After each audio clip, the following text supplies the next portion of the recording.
hoping it would draw some sympathy from her landlord.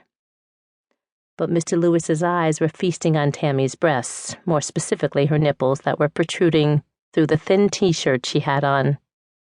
She didn't have on a bra, so he could clearly see the darkness of her nipples.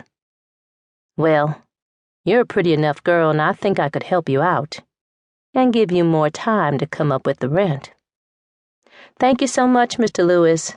If you could just give me until next week, I'm sure." "Wait a minute, young lady. Mr. Lewis just offered to help you, and you don't offer anything in return. Now don't tell me you're a taker and not a giver. You know it don't work like that." Mr. Lewis spoke, cutting Tammy off mid-sentence. Tammy knew that it sounded too good to be true, and now she understood what Mr. Lewis was getting at. "Mr. Lewis, I know you don't think I'm having sex with you just to get some more time on my rent," she said, already knowing the answer. "What kind of man do you think I am? It wouldn't just be for your rent. I would throw in a couple of dollars so you could have some money in your pockets. Besides, I would hate to see you and them babies sitting out front with all your furniture. So, you just give my offer some thought, or give my money to me by the end of this week." He turned and walked out. Tammy was about to cuss him out when she heard her phone ringing again. It was around 2 p.m., so she was hoping it was the call she had been waiting for all day. She looked at the screen and the number was blocked, so that meant only two things to her. One, it was a bill collector, or two, it was Chris, her kid's father calling from jail. Praying that it was the latter, she answered it, but didn't say hello right away just in case she had to hang up. "You have a prepaid call," the operator announced into the phone. Tammy quickly pushed 5 to accept it. This phone call was right on time because she really needed to talk to him. Chris was like everything to Tammy. They had been together since they were teenagers, and the love that they had for one another was unbreakable. They'd been together for a little more than 7 years, and day for day, Chris took care of her in every imaginable way, all the way up until he got locked up 5 months ago. "What's up, babe?" Chris asked, putting his back up against the wall. Ducking and dodging Mr. Lewis, she responded with a little humor while looking out the window to make sure he was gone. She knew she could never tell Chris what Mr. Lewis had proposed to her.